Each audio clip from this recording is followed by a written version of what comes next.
12ஆம் வகுப்பு பள்ளி மாணவர்களுக்கான பைத்தான் புரோகிராமிங் தமிழ்நாடு அரசு மேல்நிலை 2ஆம் ஆண்டு கணினி அறிவியல். வருக, வணக்கம். பாடம் 11 தரவுத்தள கருத்துகள், அதாவது டேட்டாபேஸ் கான்செப்ட்ஸ்.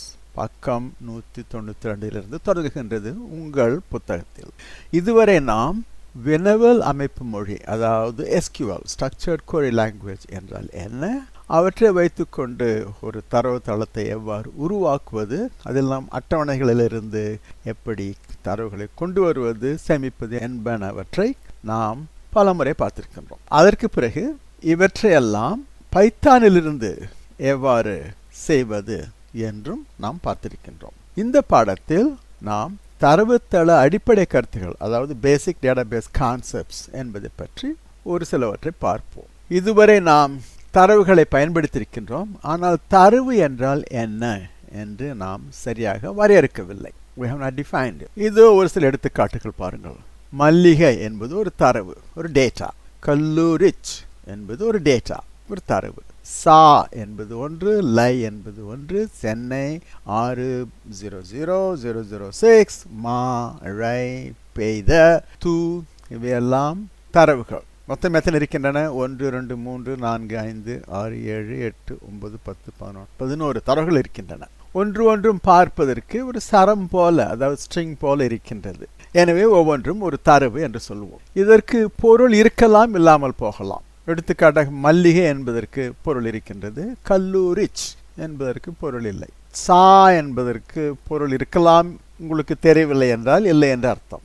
லை பொருள் கிடையாது. எனவே டேட்டா என்பது நாம் கொடுக்கப்பட்டது, ஒவ்வொன்றுக்கும் பொருள் இருக்கலாம், இல்லாமல் போகலாம். ஆனால் இன்ஃபர்மேஷன், தகவல் என்பது பெரும்பாலும் ஒரு பொருளை கொண்டது. எடுத்துக்காட்டாக மல்லிகை என்பது ஒரு பூ, ஒரு மலர். எனவே மல்லிகை என்பதற்கு ஒரு அர்த்தம் இருக்கின்றது. கல்லூரிச் என்பதற்கு பொருள் இல்லாமல் இருக்கலாம், ஆனால் கல்லூரி சாலை என்பது ஒரு பெருவழியின் பெயர். சென்னை என்பது ஒரு நகரம். 600006 என்பது ஒரு அஞ்சல் எண். மழை பெய்தது என்பது ஒரு நிகழ்வு. எனவே இவையெல்லாம் தகவல், அதாவது இன்ஃபர்மேஷன் என்பதற்கு எடுத்துக்காட்டுகள். இது டேட்டா, இது இன்ஃபர்மேஷன். இனி நாம் தரவுத்தளம், அதாவது டேட்டாபேஸ் என்றால் என்னவென்று சொல்லுவோம். நாம் இதை பயன்படுத்தியிருக்கின்றோம், இருந்தாலும் சரியாக நாம் அதை வரையறை செய்யவில்லை. இது ஒரு டேட்டாபேஸ். எனவே டேட்டாபேஸ் என்பது பல தரவுகளின் தொகுப்பு, களஞ்சியம் என்று உங்கள் புத்தகத்தில் கொடுக்கப்பட்டிருக்கின்றது. இது ஒரு டேபிள், இது ஒரு டேபிள், இது ஒரு 3 டேபிள், இங்கே பல டேபிள்ஸ், அட்டவணைகள் இருக்கின்றன, இங்கே பல அட்டவணைகள் இருக்கின்றன. இதனுடைய தொகுப்பு ஒரு தரவுத்தளம், டேட்டாபேஸ். இங்கு ஆயிரக்கணக்கான அட்டவணைகள் பெரும்பாலும் இருக்கலாம், அவற்றினுடைய தொகுப்பு டேட்டாபேஸ் என்று சொல்லப்படும். சரி, இவ்வளவு பெரிய தரவு தொகுப்புகளை நாம் எவ்வாறு அணுகுவது? நாம் நேரே அணுக முடியாது. இங்கே ஆயிரக்கணக்கான அட்டவணைகள் இருந்தால் ஒரு அட்டவணையை நாம் அணுக வேண்டும். அதில் நமக்கு எடுத்துக்காட்டாக அலெக்ஸ் ஜான் என்கின்ற பெயர் இங்கே இருக்கிறது என்று தேட வேண்டும். அதை நாம் நேரே சென்று தேட முடியாது. அதற்கு நமக்கு ஒரு மென்பொருள், சாஃப்ட்வேர் வேண்டும். அந்த சாஃப்ட்வேர் தான் தரவுத்தள மேலாண்மை அமைப்பு, அதாவது டேட்டாபேஸ் மேனேஜ்மெண்ட் சிஸ்டம். எடுத்துக்காட்டு MySQL நாம் ஏற்கனவே பார்த்தது. இது ஒரு டேட்டாபேஸ் மேனேஜ்மெண்ட் சிஸ்டம். இது டேட்டா, இந்த டேட்டா எல்லாம் சேர்ந்தது ஒரு அட்டவணை. இவ்வாறு பல அட்டவணைகள் சேர்ந்தது ஒரு டேட்டாபேஸ். இதை நாம் நிர்வகிக்க பயன்படுத்துவது ஒரு டேட்டாபேஸ் மேனேஜ்மெண்ட் சிஸ்டம். எடுத்துக்காட்டாக MySQL. பல DBMS இருக்கின்றன. MySQL என்பது ஒன்று. இதை நாம் ஏற்கனவே பயன்படுத்தி இருக்கின்றோம். ஒரு DBMS-இல் என்ன இருக்கும்? அதாவது ஒரு தரவுத்தள மேலாண்மை அமைப்பில் என்னென்ன இருக்கும்? அங்கே வன்பொருள் இருக்கும், ஹார்ட்வேர். இதோ பாருங்கள், ஹார்ட்வேர். அதை நாம் இவ்வாறு காட்டியிருக்கிறோம். அதுதான் ஹார்ட்வேர். உள்ளே இருப்பது ஹார்ட்வேர், அதை சுற்றி இருப்பது சாஃப்ட்வேர். இதில் இயங்குவது சாஃப்ட்வேர். இதோ எடுத்துக்காட்டாக இந்த ப்ரொசீஜர்ஸ், மெத்தட்ஸ் போன்றவை. இவையெல்லாம் ஒரு டேட்டாபேஸ் ஆக்சஸ் லாங்குவேஜ், அதாவது ஒரு மொழி, SQL போன்ற ஒரு மொழியில் நாம் பயன்படுத்துகிறோம். அந்த SQL-ஐ இயக்குவதற்கும் நமக்கு மென்பொருள் வேண்டும். இவையெல்லாம் சேர்ந்ததுதான் அந்த சாஃப்ட்வேர். எனவே ஒரு DBMS-இல் வன்பொருள் இருக்கும், மென்பொருள் இருக்கும், தரவுகள் இருக்கும். இதோ ப்ரொசீஜர்ஸ் அண்ட் மெத்தட்ஸ் இது போன்று வழிமுறைகள் இருக்கும், டேட்டாபேஸ் லாங்குவேஜஸ் என்று இருக்கும். இதோ ஏற்கனவே நாம் பார்த்தது டேட்டாபேஸ் லாங்குவேஜ். ஒரு டிபிஎம்எஸ் என்னுடைய எடுத்துக்காட்டு இதோ, MySQL எடுத்துக்காட்டு இது. இவையெல்லாம் சேர்ந்தது தான் இதோ இங்கே இருக்கின்றது. இது இந்த ஹார்ட்வேரில் ஓடும். இதை எடுத்து இங்கே போட்டால் அது ஓடும். இதுவரை நாம் டேட்டாபேஸை டேபிள் வைத்துக்கொண்டுதான் பார்த்திருக்கின்றோம், அட்டவணைகளை வைத்துதான் பார்த்திருக்கின்றோம். ஆனால் நம்முடைய தரவுகள் அட்டவணையில் தான் இருக்க வேண்டும் என்பது இல்லை. எடுத்துக்காட்டாக படிநிலை தரவுத்தளமாக இருக்கலாம், அதாவது படிநிலைகளை கொண்டிருக்கலாம், உறவு நிலைகளை கொண்டிருக்கலாம், வலையமைப்பு, ER, பொருள்நோக்கு போன்ற பல முறைகளில் நாம் தரவுகளை அமைக்கலாம். முதலில் படிநிலை என்றால் என்ன என்று பார்ப்போம். இதோ எடுத்துக்காட்டு. நம்மிடத்தில் தரவு இருக்கின்றது என்று வைத்துக்கொள்வோம். ஒரு கல்லூரியில் ஒரு துறை இருக்கின்றது, ஸ்கூல் என்று சொல்லுவார்கள், துறை இருக்கின்றது. அது கம்ப்யூட்டர் சயின்ஸ் துறையாக இருக்கலாம், ஸ்கூல் ஆஃப் கம்ப்யூட்டர் சயின்ஸ் அல்லது டிபார்ட்மெண்ட் ஆஃப் கம்ப்யூட்டர் சயின்ஸ் என்று இருக்கலாம். அங்கே பாடத்திட்டங்கள் இருக்கின்றன, பாடங்கள் சொல்லிக் கொடுக்கப்படுகின்றன.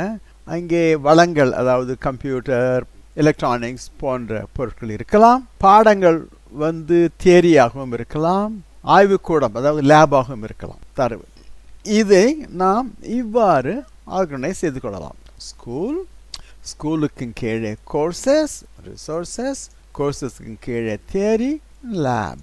இப்படி இது ட்ரீ என்று சொல்வார்கள், பார்ப்பதற்கு மரம் போல இருக்கின்றது. இவ்வாறு நாம் இதை அமைத்து கொண்டால் அதற்கு ஹைரார்கிக்கல் மாடல், அதாவது படிநிலை தரவுத்தள மாதிரி என்று சொல்லுவார்கள். நீங்கள் ஒன்றை நினைவில் வைத்துக் கொள்ள வேண்டும், இவற்றை இப்படித்தான் எழுத வேண்டும் என்பதில்லை. நாம் டேபிள் வழியாக கூட போட்டுக்கொள்ளலாம். இப்படி இவற்றை எல்லாம் எடுத்து ஸ்கூலை பற்றிய விளக்கங்களை இங்கே போட்டுக்கொள்ளலாம், கோர்சஸை நாம் இங்கே போட்டுக்கொள்ளலாம், ரிசோர்ஸஸை இங்கே போட்டுக்கொள்ளலாம். இப்படியும் செய்யலாம். ஒவ்வொன்றுக்கும் ஒரு டேபிள் போட்டுக்கொள்ளலாம், போட்டு நாம் இணைத்துக் கொள்ளலாம். ஆனால் இங்கே நாம் என்ன செய்திருக்கிறோம், இவற்றை ஒரு ஹைரார்கிக்கல் மாடல், அதாவது படிநிலை தரவுத்தள மாதிரி என்பதை பயன்படுத்தி நாம் இங்கே ஆர்கனைஸ் செய்திருக்கின்றோம். இது கொஞ்சம் எடுத்து விடுவோம். இப்பொழுது இங்கே நாம் தியரி என்பது இது, லேப்ஸ் என்பது இது, ரிசோர்சஸ் என்பது இது. இங்கே எல்லாம் காட்டுவதற்கு இடமில்லை, அதை நான் தனியாக காட்டியிருக்கிறேன். முக்கியமாக நீங்கள் கவனிக்க வேண்டியது, இந்த டேட்டா ஹைரார்கிக்கல் மாடல், படிநிலை தரவுத்தள மாதிரி என்கின்ற அமைப்பை பயன்படுத்தி உருவாக்கப்பட்டிருக்கின்றது என்று நாம் புரிந்து கொள்ள வேண்டும். சரி, இவ்வாறு இருக்கின்றது. இதை நாம் பைத்தானில் இவ்வாறு போட்டு காட்டலாம். தியரி என்பது இது, லேப்ஸ் என்பது இது, இவையெல்லாம் லிஸ்டுகளாக இருக்கின்றன. கோர்சஸ் என்பது டப்பிள், தியரி கமா லேப். இதோ கோர்சஸ் என்பது தியரி கமா லேப் என்று நான் போட்டிருக்கிறேன். தியரி என்பதில் இவற்றையெல்லாம் போட்டிருக்கிறேன், லேப்ஸ் என்பதில் இவற்றையெல்லாம் நான் போட்டிருக்கிறேன் லிஸ்டுகளாக. ரிசோர்சஸ் என்பதில் ஒரு லிஸ்ட், இங்கு இருப்பதெல்லாம் எடுத்து ஒரு லிஸ்டாக போட்டிருக்கிறேன். இதோ பாருங்க. எனவே ஸ்கூல் என்பது என்னாகும், அதனுடைய பெயர் courses comma resources, it's a tuple. Courses comma resources என்று தான் இங்கே போட்டிருக்கின்றது. ஸ்கூல் என்பது கோர்சஸ் கமா ரிசோர்சஸ், அதன் கூட நான் பெயரையும் சேர்த்துக்கொண்டேன். எனவே நீங்கள் இந்த அமைப்பை பார்த்தீர்களானால் it is like a tree, அதாவது படிநிலை தரவுத்தளம், ஹைரார்கிக்கல் மாடல். எப்படி ஸ்கூல் என்பது கோர்சஸ் ரிசோர்சஸ் கொண்டது, கோர்சஸ் என்பது தியரி லேப் கொண்டது, தியரி என்பது இது, லேப் என்பது இது, ரிசோர்சஸ் என்பது இது. அதைத்தான் இங்கே இவ்வாறு போட்டிருக்கிறோம். எனவே இவ்வாறு படமாக போட்டிருக்கப்பட்டிருக்கின்றது. இங்கே பைத்தான் ப்ரோக்ராமின் டேட்டா ஸ்ட்ரக்சராக போட்டிருக்கின்றது. சரி, அதற்கொண்டு என்ன செய்வது? இது queries. How many labs are there? Is a given course W taught in either theory or lab? Print all resources. இப்படி பல கேள்விகளை நீங்கள் கேட்கலாம், அவற்றுக்கு பதிலும் அளிக்கலாம். இதோ பாருங்கள் ஒரு எடுத்துக்காட்டு. இந்த ப்ரோக்ராமை நீங்கள் ஓட்டினால் இதை கொடுத்திருக்கிறேன். இந்த program, what are your queries? லேபுக்கு எல்ஐ அழுத்து, டிக்கு டாட், ஆருக்கு ரிசோர்ஸ், எக்ஸுக்கு எக்ஸிட், எக்ஸுக்கு எக்ஸிட். எல் என்று அடித்தால் நம்பர் ஆஃப் லேப்ஸ் இஸ் 3 என்று வரும். இதோ 1 2 3 லேப். டி என்று அடித்தால் dot, enter the course name என்று கேட்கின்றது. அட்டமட்ட தேரி என்று அடிக்கிறேன், அது சொல்லுகிறது அட்டமட்ட தேரி ஸ்டார்ட் as பார்ட் ஆஃப் தேரி என்று அடிக்கின்றது. இவ்வாறு நாம் கேள்விகளை கேட்டுக்கொண்டே போகலாம், அதில் பதில் சொல்லும். சிஸ்டத்தினுடைய இயல்பு, நாம் கேள்வி கேட்க கேட்க அது பதில் சொல்லிக்கொண்டே போகும். இங்கே நான் ஒரு சிறு ப்ரோக்ராம் எழுதியிருக்கிறேன். இங்கே டேட்டா எவ்வாறு ஆர்கனைஸ் செய்யப்பட்டிருக்கின்றது என ஹைரார்கிக்கல் மாடல். ஓகே, நான் இங்கே டேபிளை பயன்படுத்தவில்லை. Data has been organized in the form of a tree என்று நீங்கள் புரிந்து கொள்ள வேண்டும். டேபிள்ஸ் கிடையாது. இன்னொரு எடுத்துக்காட்டு ஹைரார்க்கிக்கல் மாடல், அதாவது படிநிலை தரவுத்தள மாதிரி. எடுத்துக்காட்டு பாருங்கள். சீஃப் மினிஸ்டர், முதலமைச்சர் என்று ஒருவர் இருக்கிறார்.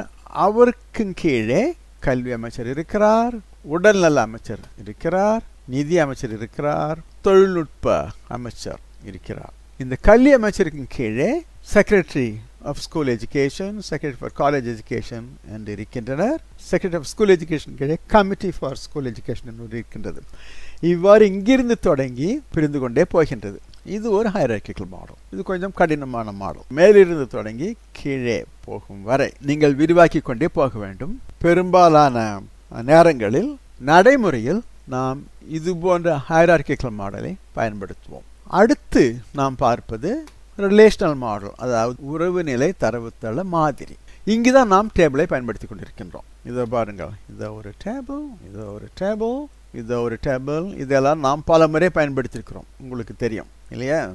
ஆனால் நாம் இதுவரை சொல்லாமல் ஒன்று விட்டது, ஒரு டேபிள் என்பது ஒரு உறவு நிலையை குறிக்கும், அதாவது டிஸ்கிரைப்ஸ் த ரிலேஷன். அதனால்தான் இதை ரிலேஷனல் மாடல் என்று சொல்லுவார்கள். ரிலேஷன் என்றால் என்ன? கொஞ்சம் கவனிக்கவும். இதோ ஒரு செட் இருக்கின்றது, ஒரு கணம். இங்கே எத்தனை எலிமெண்ட்ஸ் இருக்கின்றன? 1003, 2004, 2 இருக்கின்றன. இங்கே இன்னொரு செட்டு கணம் இருக்கின்றது. இங்கே 2 சாரங்கள் இருக்கின்றன. இந்த செட்டினுடைய பெயர் ரோல் நம்பர்ஸ், இந்த செட்டினுடைய பெயர் நேம்ஸ். ரிலேஷன், அதாவது உறவு நிலை என்பது இங்கிருந்து ஒன்றையும் இங்கிருந்து ஒன்றையும் நாம் இணைப்பது என்று சொல்லலாம். இதோ நான் என்ன செய்திருக்கிறேன்?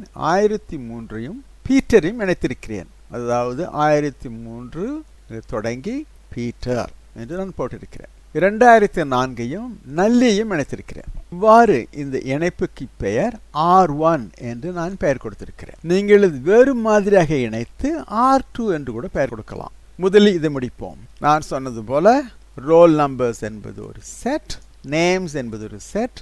இந்த R1 என்பது 1003ஐயும் பீட்டரையும் இணைப்பது, அது ஒரு டப்பிள். தரவு வரிசையாக காட்டியிருக்கின்றேன். எனவே இங்கிருந்து இதுவரை ஒரு அம்புக்குறியால் காட்டப்பட்டிருக்கின்றது. அதை நாம் டப்பிளாக காட்டலாம். நாம் அம்புக்குறியை எப்பொழுதும் போட்டுக்கொண்டிருக்க முடியாது. எனவே டப்பிள் இஸ் ஈஸி. இவ்வாறு எழுதினால் நீங்கள் அதை இவ்வாறு எண்ணிக்கொள்ள வேண்டும். இதோ 204, நல்லி. இவ்வாறு எழுதினால் நீங்கள் இதுபோல எண்ணிக்கொள்ள வேண்டும். சரி, இந்த இரண்டும் சேர்ந்தது. இது ஒரு டப்பிள், இது ஒரு டப்பிள். மொத்தத்தில் 2 டப்பிள்கள் இருக்கின்றன, 2 தரவரிசைகள் இருக்கின்றன. இது ஒரு ரிலேஷன், ஒரு உறவு முறை.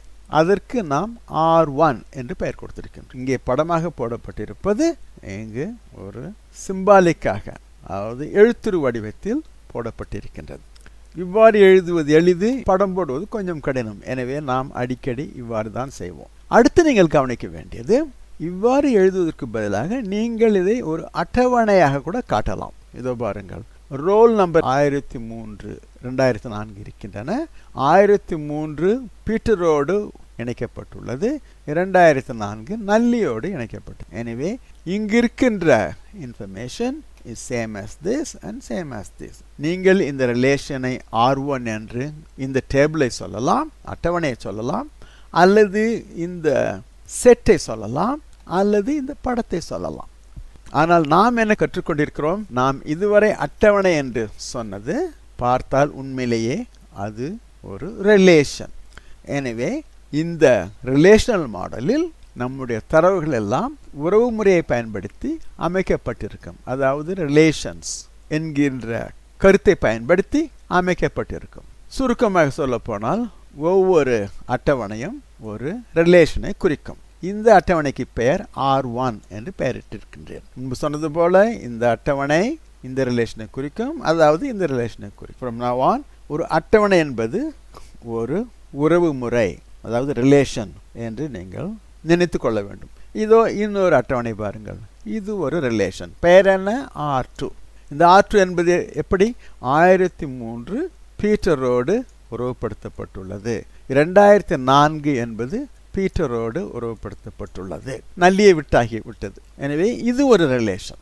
அதை நீங்கள் இப்படியும் எழுதலாம், இப்படியும் எழுதலாம், இப்படியும் எழுதலாம். நாம் இப்படித்தான் இனிமேல் எழுதுவோம். எனவே ரிலேஷனல் மாடல் என்பது அட்டவணைகளை கொண்டிருக்கும். அந்த அட்டவணைகள் ஒவ்வொன்றும் ஒரு உறவு முறை, அதாவது ரிலேஷனை குறிக்கும் என்று நாம் தெரிந்து கொள்ள வேண்டும். So relation is nothing but row of tuples.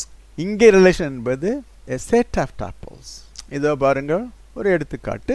இது ஒரு ரிலேஷன், இது ஒரு ரிலேஷன், இது ஒரு ரிலேஷன். அதாவது இது ஒரு டேபிள், இது ஒரு டேபிள், இது ஒரு டேபிள். ஆனால் இந்த டேபிள் எல்லாம் ஒன்றுக்கொன்று சார்ந்து இருக்கின்றன. இதோ பாருங்கள், 1 2 3 என்பது இதோ இதை குறிக்கும். இங்கே இருக்கின்ற 1 இந்த ஒன்றை குறிக்கும். இங்கே இருக்கின்ற 1 இது, இங்கே இருக்கின்ற 3 இது. அதுபோல இதோ 1 என்று சொல்வது இது, இங்கே இருக்கின்றது 2 3 இங்கே இல்லை. Anyway, each table can be viewed as a relation. இந்த ரிலேஷனுடைய பெயர் என்ன? R1 என்று சொல்லலாம். இந்த ரிலேஷன் பெயர் என்ன? R2 என்று சொல்லலாம். இந்த ரிலேஷன் பெயர் என்ன? R3 என்று சொல்லலாம். ஆனால் நாம் அவ்வாறு சொல்ல தேவையில்லை. ஒவ்வொரு முறையும் R1 R2 R3 என்று சொல்லிக் கொண்டிருக்க தேவையில்லை. நாம் ஏற்கனவே இது ஸ்டூடெண்ட் என்று சொல்லியாகிவிட்டது. எனவே இந்த ரிலேஷன் பெயர் ஸ்டூடெண்ட்ஸ், இந்த ரிலேஷன் பெயர் சப்ஜெக்ட் டீச்சர், இந்த ரிலேஷன் பெயர் மார்க்ஸ். இவையெல்லாம் ஒன்றுக்கொன்று சார்ந்திருக்கின்றன. எடுத்துக்காட்டாக மார்க்ஸ் என்கின்ற ரிலேஷன் ஸ்டூடெண்ட்ஸையும் சப்ஜெக்ட் டீச்சரையும் சார்ந்திருக்கின்றது. எனவே இங்கே ஸ்டூடெண்ட் ஐடி என்பது இதோ இங்கே கொடுக்கப்பட்டுள்ள ஐடியை குறிக்கும். இங்கே சப்ஜெக்ட் ஐடி என்று சொல்வது இங்கே இருக்கின்ற சப்ஜெக்ட் ஐடியை குறிக்கும். இவ்வாறு அட்டவணைகளை இணைப்பதால் என்ன நன்மை? இந்த மாணவர் மலர் என்ன மதிப்பெண்கள் வாங்கியிருக்கின்றார் என்று பார்க்க வேண்டும் என்றால், இதோ இந்த ஸ்டூடெண்ட் ஐடி 1, அதை பின்பற்றி இங்கே வந்து 1ஆக இருந்தால் அவருடைய மதிப்பெண் 92 என்று வரும். எந்த பாடத்தில்? இதோ 1 என்கின்ற பாடம். இந்த 1 என்பது எதை காட்டுகின்றது? இதோ C++. எனவே மலர் என்பவர் C++ இல் 92 வாங்கியிருக்கின்றார் என்று நாம் புரிந்து கொள்ள வேண்டும். நாம் எல்லா தரவுகளையும் ஒரே டேபிளில் போடலாம். அவ்வாறு போட்டால் டேபிள் பெரிதாகிவிடும். எனவேதான் டேட்டாபேஸை அமைக்கும் பொழுது ஒவ்வொரு டேபிளும் சிறிதாக இருப்பது நல்லது. அப்படி என்றால் பல டேபிள்களை நீங்கள் ஒன்றுக்கொன்று இணைத்து விட வேண்டும். இதோ காட்டியிருக்கின்ற மாதிரி. எனவே இது ஒரு நல்ல டேட்டாபேஸ் மாடல், ரிலேஷனல் மாடல். இதை நான் இங்கே உருவாக்கியிருக்கின்றேன். இதோ இன்சர்ட், இந்த டேபிளை உருவாக்கியிருக்கின்றேன். ஸ்டூடெண்ட்ஸ் இதை உருவாக்கியிருக்கின்றேன். இதோ சப்ஜெக்ட் டீச்சர் இதோ நான் உருவாக்கியிருக்கின்றேன். இதோ நான் மார்க்ஸ் உருவாக்கியிருக்கின்றேன். எனவே 3 டேபிள்களையும் நான் உருவாக்கியிருக்கின்றேன். உருவாக்கிய பிறகு நாம் கேட்கலாம், okay, so we want the name of the student, என்ன பாடத்தில் எவ்வளவு மதிப்பெண்கள் வாங்கியிருக்கின்றார் என்று காண நாம் இவ்வாறான குவரியை கொடுக்கலாம். அதுபோன்று ஒவ்வொரு மாணவரும் எந்தெந்த பாடத்தில் என்னென்ன மதிப்பெண்கள் வாங்கியிருக்கின்றார் என்று நாம் சொல்லலாம். இதெல்லாம் எவ்வாறு முடிகின்றது? ஏனென்றால் இந்த அட்டவணைகள் எல்லாம் இணைக்கப்பட்டுள்ளன. இது இதோடு இணைக்கப்பட்டுள்ளது, இது இதோடு இணைக்கப்பட்டுள்ளது. இது உங்கள் புத்தகத்தில் கொடுக்கப்பட்டுள்ள ஒரு எடுத்துக்காட்டு. another example, மற்றொரு எடுத்துக்காட்டு நான் கொடுத்திருக்கிறேன். இங்கே எத்தனை அட்டவணைகள் இருக்கின்றன? 1 2 3 4 அட்டவணைகள். அதாவது 4 ரிலேஷன்ஸ், 4 உறவு முறைகள், உறவு நிலைகள். அந்த ரிலேஷன் பெயர் என்ன? இந்த டேபிள் ஒரு ரிலேஷன் என்று சொன்னோம், அதனுடைய பெயர் ஸ்டூடெண்ட் டேபிள். எந்த பெயரும் கொடுத்து கொள்ளலாம், ஆனால் நல்ல பெயராக இருப்பது நல்லது. இந்த ரிலேஷன் பெயர் என்ன? Subject list table. இந்த ரிலேஷன் பெயர் என்ன? Subject teacher table. இந்த ரிலேஷன் பெயர் என்ன? Marks table. இவற்றை நான் இணைத்திருக்கிறேன். இப்படி என்றால் என்ன அர்த்தம்? இந்த ஸ்டூடெண்ட் டேபிளில் ஸ்டூடெண்ட் ஐடி இருக்கின்றது, பெயர் இருக்கின்றது, அவர் வகுப்பு இருக்கின்றது, சப்ஜெக்ட் டீச்சர் அதை பற்றிய குறிப்பு இங்கே இருக்கின்றது, மதிப்பெண்களை பற்றிய குறிப்பு இருக்கின்றது. சப்ஜெக்ட் டீச்சரில் என்ன இருக்கின்றது? அந்த ஐடி, சப்ஜெக்ட் டீச்சர் ஐடி 1 2 3 4 என்று இருக்கின்றது. பாடங்கள், யார் அந்த பாடங்களை கற்பிக்கிறார். இதோ எடுத்துக்காட்டாக ஜான் 9ஆம் வகுப்பில் 2 என்று போட்டிருக்கிறது. 2 என்றால் பிசிக்ஸ். அதை சொல்லிக் கொடுப்பவர் ஏடிஎல். எனவே எந்த பாடத்தில் என்ன மதிப்பெண்கள் வாங்கியிருக்கின்றார் என்று இது சொல்லுகின்றது. பிசிக்ஸில், அதாவது எழிலால் கற்பிக்கப்படுகின்ற பிசிக்ஸில் இவ்வளவு மதிப்பெண்கள் வாங்கியிருக்கின்றார். 3 இல்லை, இது இதனுடைய விளக்கம் இங்கே இருக்கின்றது. இதோ 3 இதோ இங்கே இருக்கின்றது.